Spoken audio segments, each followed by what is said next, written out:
I still remember the first time she looked at me like I wasn't just the kid who lived 2 doors down. It wasn't a smile exactly, more like the pause before one, a private thought she didn't let me in on.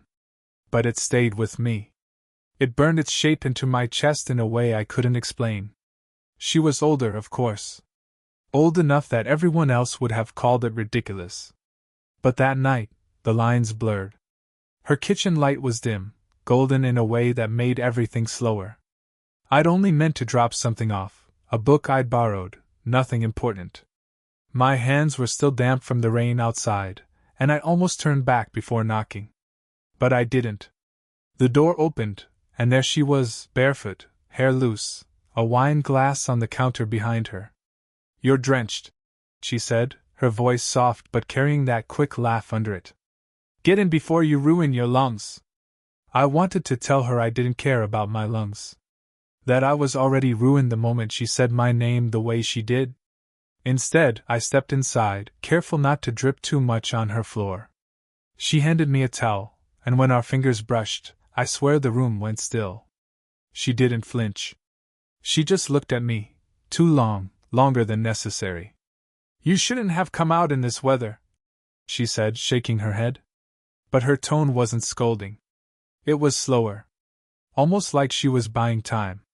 I shrugged, drying my hair with the towel. "Didn't want to keep your book hostage." That got a smile out of her, finally. Not forced, not polite. A real one. The silence that followed should have been easy, casual.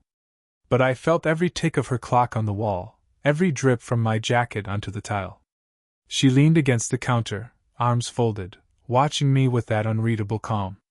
"You'll never forget tonight," she said suddenly, almost like it slipped out. My breath caught. "Why?" Her lips pressed together, amused but not answering. She pushed herself off the counter, crossed the kitchen in slow, measured steps. She poured another glass of wine without asking me if I wanted one. Just set it in front of me, as if she knew I wouldn't say no. The glass was cool against my fingers, but my hands were unsteady. She noticed, I know she did. She noticed everything. "You're nervous," she said lightly, tilting her head. I tried to laugh, but it came out thin. "You make it kind of hard not to be." She raised her glass to her lips, and for a second, her eyes stayed on me over the rim. Holding me there. Trapping me. And I couldn't look away. Maybe she saw how much I wanted her. Maybe she knew before I did. The way she leaned closer across the counter, the faint scent of her perfume mixing with the wine, it was unbearable. "You'll remember this," she whispered, not loud enough for the space we were in, but sharp enough that it cut right through me. I didn't answer. My throat was too tight. Instead, I stared at her hand, resting so close to mine on the counter. Close enough that if I moved an inch, just an inch. But I didn't. I couldn't. And that was when I understood what she meant. It wasn't about anything we did or didn't do. It was the waiting. The ache of it. The way she left me suspended there, wondering if she was daring me or warning me. Either way, she was right. I never forgot that night. The rain hadn't stopped by the next morning. It pressed against my window, steady and relentless, the same way her words from the night before pressed against me. "You'll never forget tonight." She'd been right. I couldn't stop replaying it.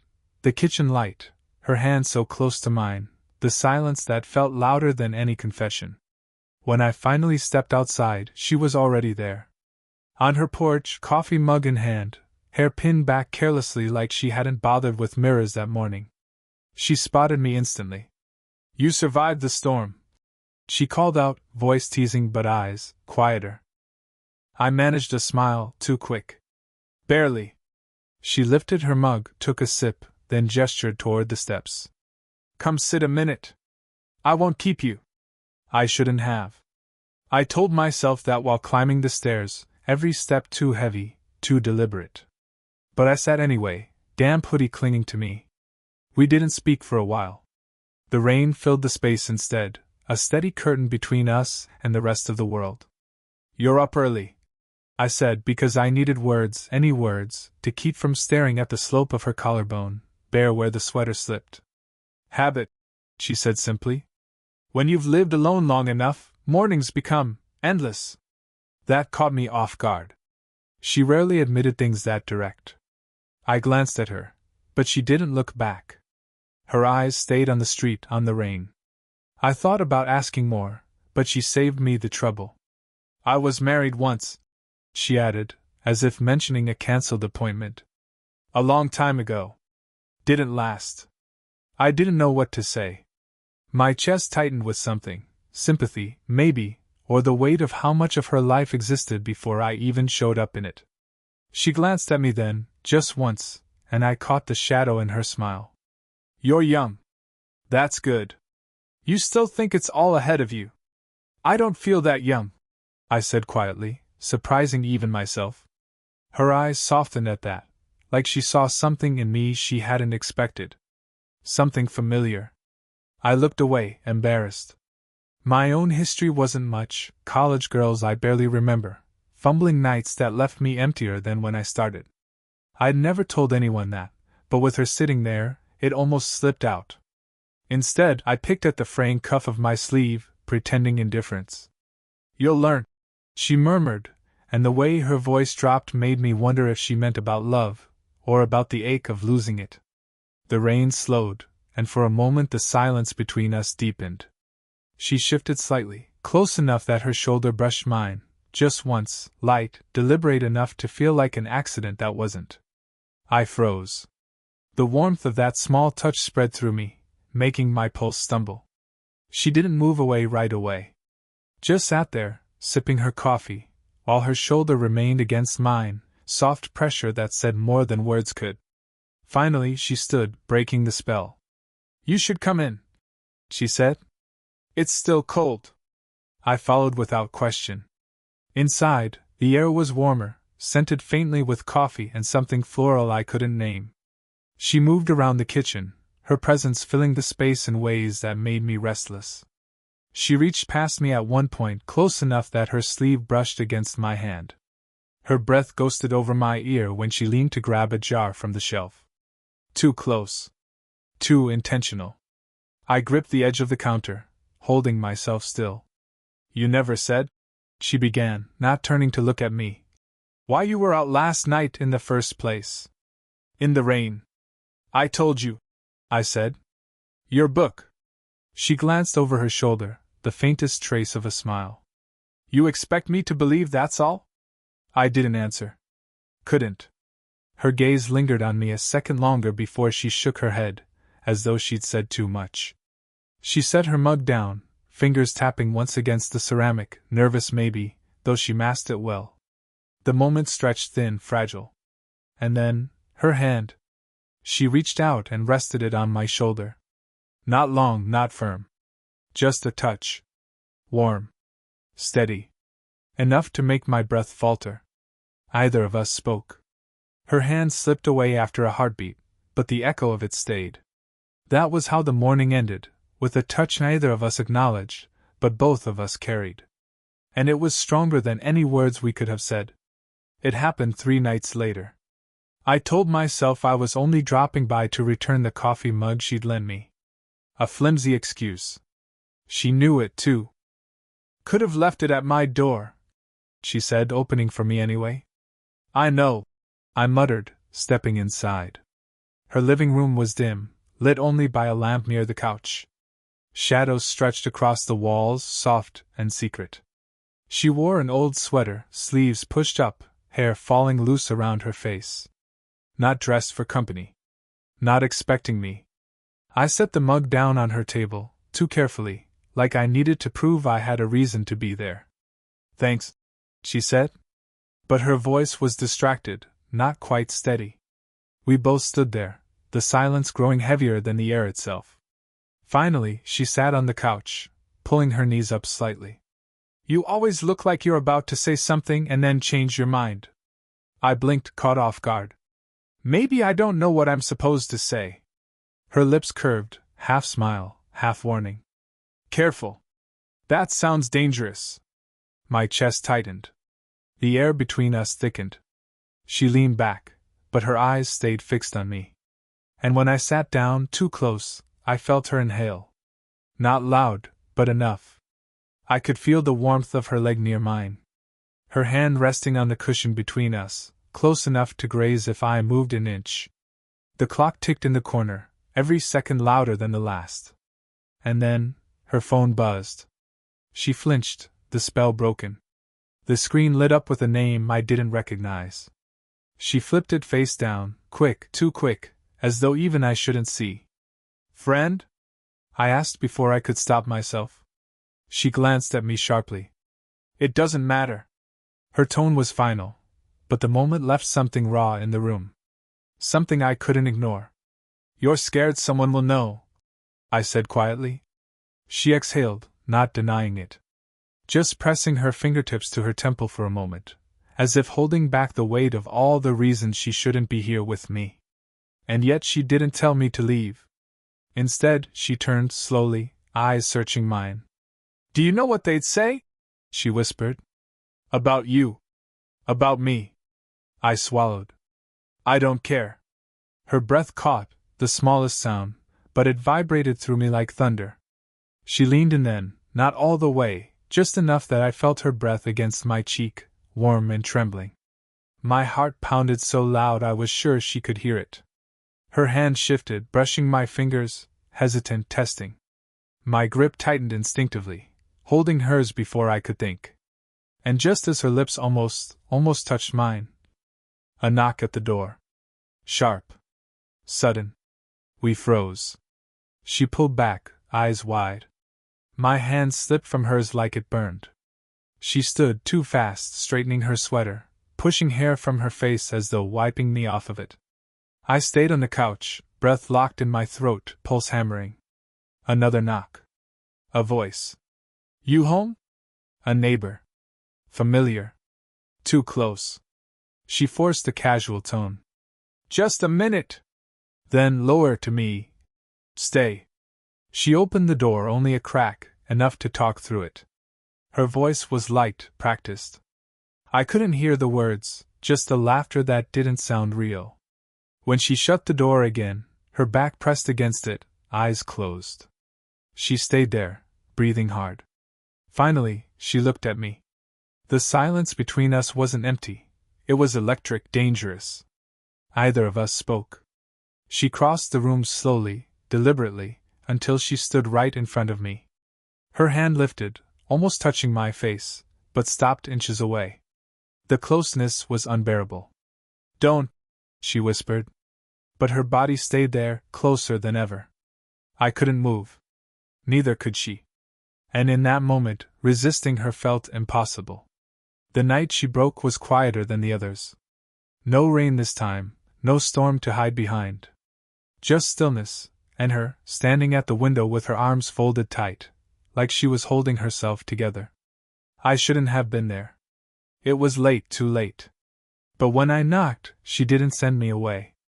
She just let me in, her eyes dark, unreadable. We didn't talk at first. She poured wine, set the glasses down. Her hand lingered a second longer than needed on mine when she passed one over. My skin burned from it.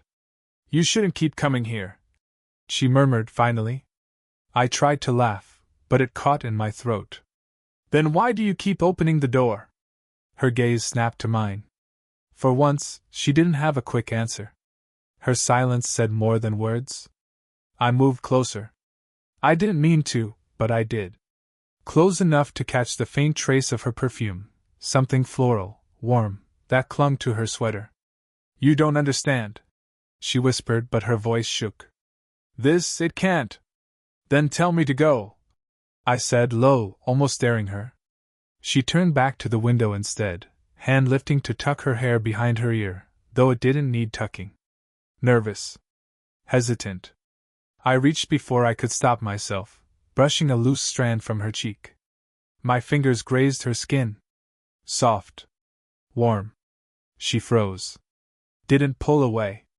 Her eyes shut for a breath, like she couldn't bear the weight of it. When she opened them again, I was close enough that the glass in her hand tilted, spilling a drop onto the floor. She didn't notice. Neither did I. "I can't stop thinking about you," I admitted, the words breaking out before I could take them back. My voice was raw, too exposed. Her lips parted, but no sound came. She just stared, breast shallow, like she was fighting something inside herself. Then, quietly, "You'll ruin me." I should have stepped back.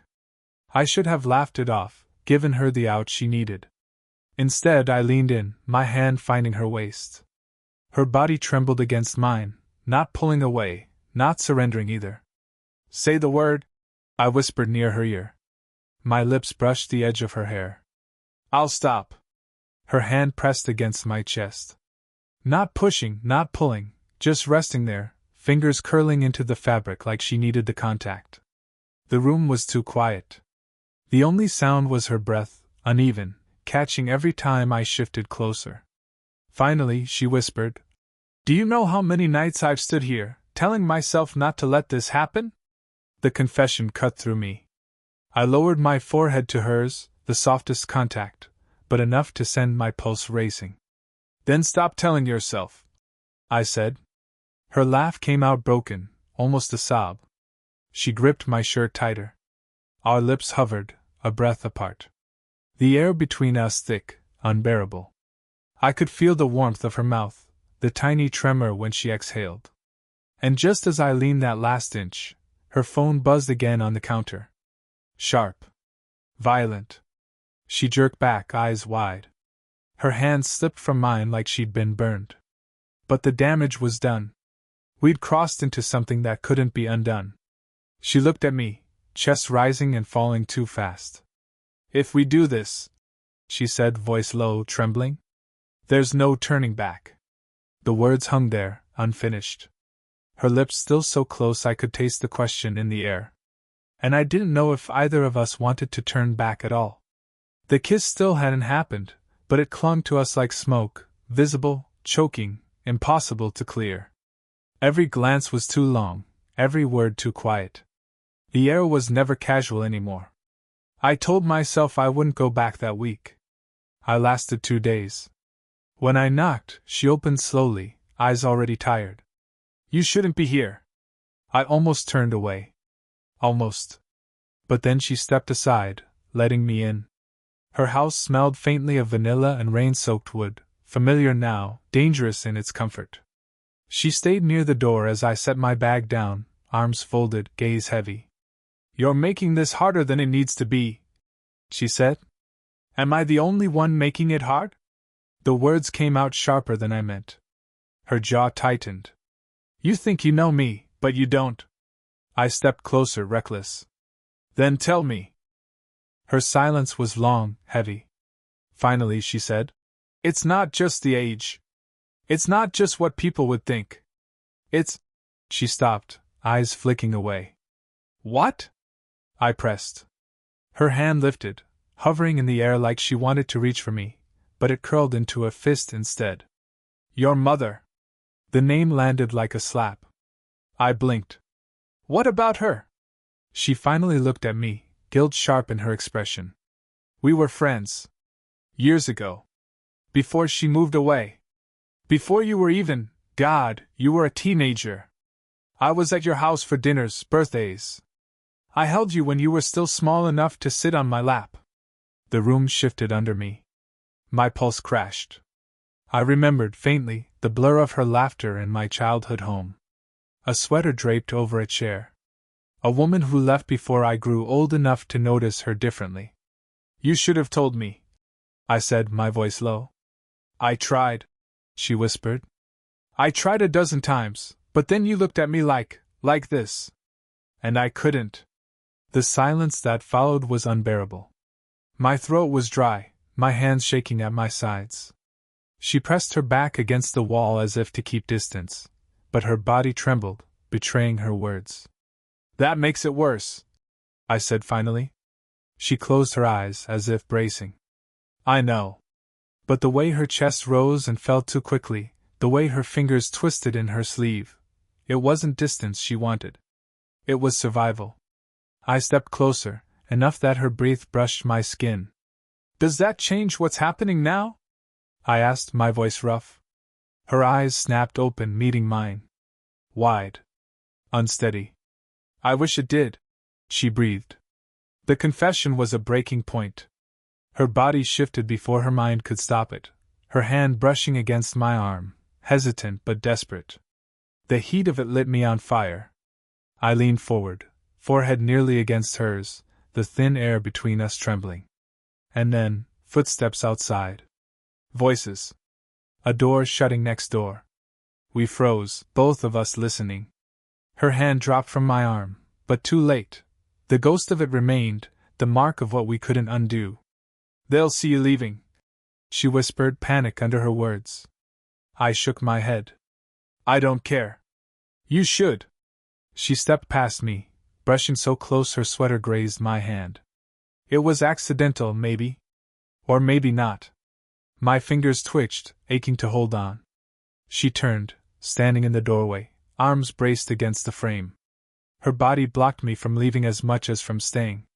If we keep this going, she said, her voice barely holding together, I'm going to lose everything I've spent years building. I stared at her, my chest tight. And if we stop? Her lips trembled. Then I lose you. The weight of it pressed the room small, unbearable.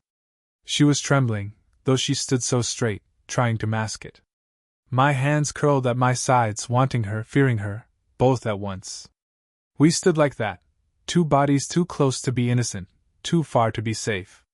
Finally, she stepped back, opening the door just an inch, as if to push me out.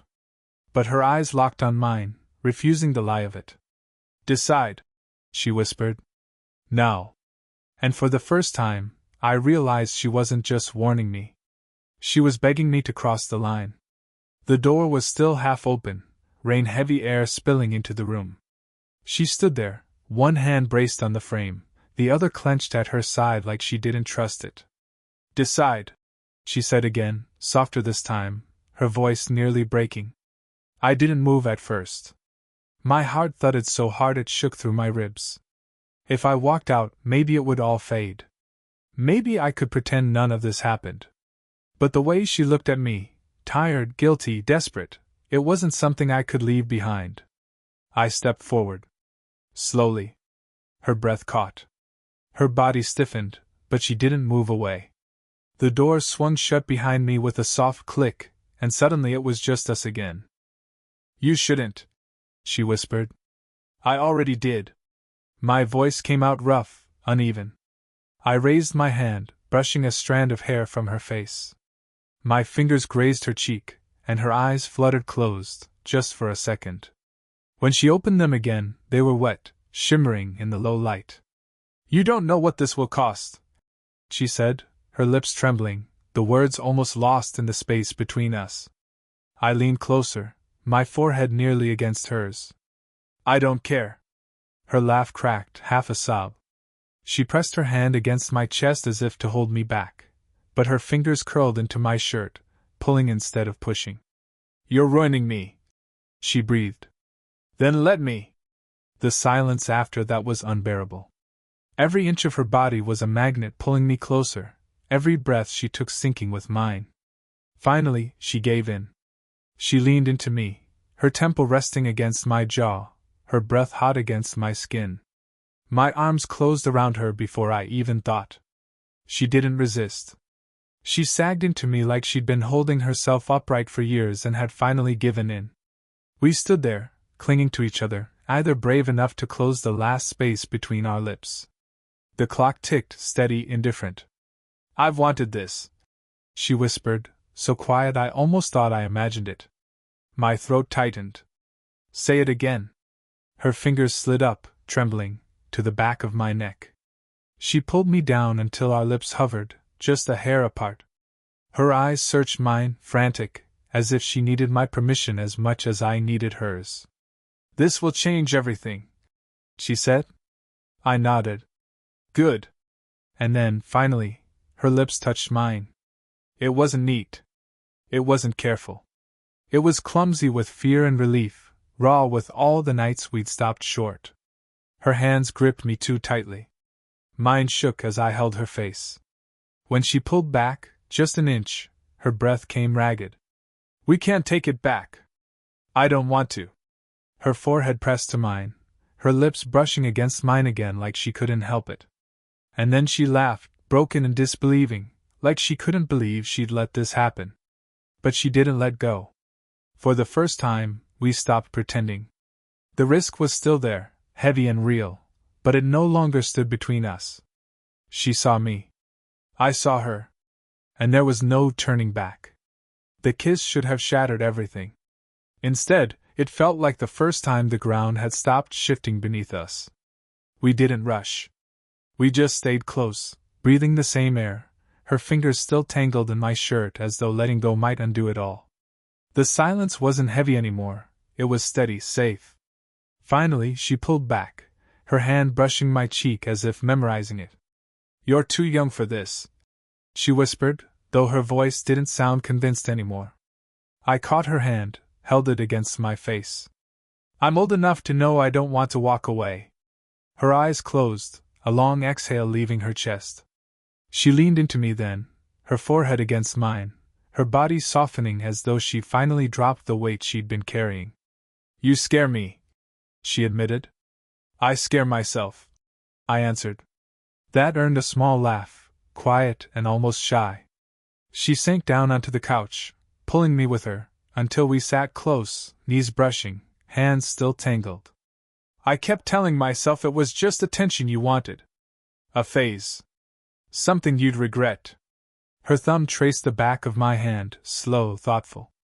"But the truth is, I was the one who couldn't stop thinking about it." I swallowed hard. Hearing her say it out loud was more dangerous than anything we'd done. "I don't care about the years between us," I said. "Not when you look at me like this." She turned to me, and the way her eyes softened, tired, vulnerable, but finally unguarded, made my chest ache. We didn't need more words.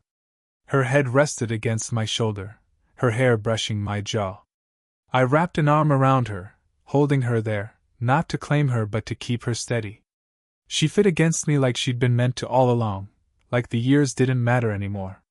For a long while, we just sat there, the hum of the clock the only sound. Her breathing evened out, calmer than I'd ever heard it. "People will talk," she murmured eventually, voice muffled against me.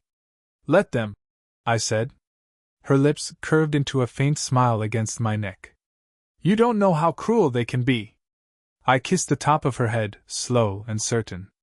"Then we'll be cruel back by being happy." She tilted her face up at me, eyes shining with a mix of disbelief and relief. For once, she didn't argue. She just let herself believe me. Her hands slid into mine, fingers weaving tight, like she'd made her choice. And in that simple closeness, the warmth of her hand, the weight of her head against my shoulder, I understood it. This wasn't about an age gap, or fear, or what the neighbors would whisper. It was about the two of us, sitting here in the quiet, choosing each other despite it all. I brushed my lips to her forehead, a kiss that wasn't rushed or desperate this time. Just steady. Final. When she pulled back, she smiled, small but real. "You're right," she said softly. "I'll never forget tonight." Neither would I. But now, it wasn't a warning. It was a promise. We stayed like that, close, unhurried, the night stretching out around us. The storm had passed. And for the first time, neither of us wanted to run anymore.